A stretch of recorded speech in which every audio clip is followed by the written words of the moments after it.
So the final question here is that you have a web guide and we talked about all these different things. What is the accuracy, or how accurately can you guide a web?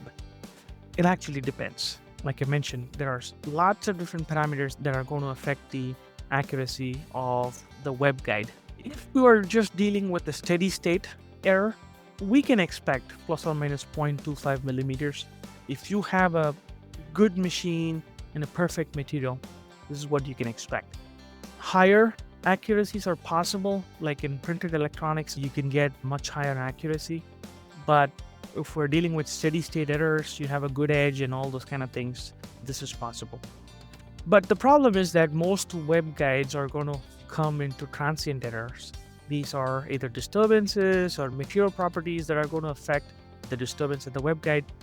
Now, if you're trying to correct a transient error, it really depends upon what is the magnitude of the error, what is the frequency of the error, and so on. And another important thing that we need to consider is that these transient errors can actually propagate downstream of the sensor, and these are what are called as weave generation.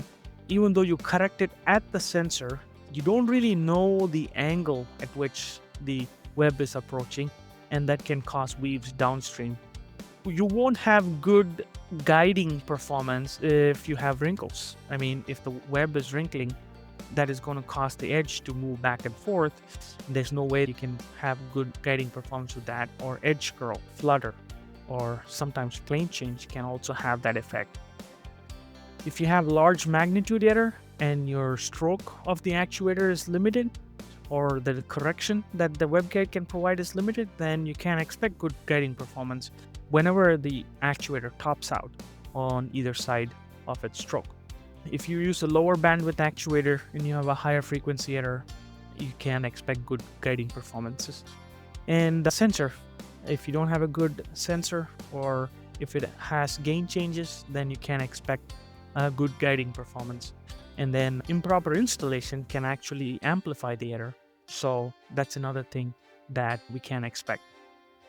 Anyway, so just to summarize the factors affecting, we talked about it: machine related, process related, material related, and the web guide related, which is like the stroke, deadband, actuator backlash, correction, stroke limit, and things like that.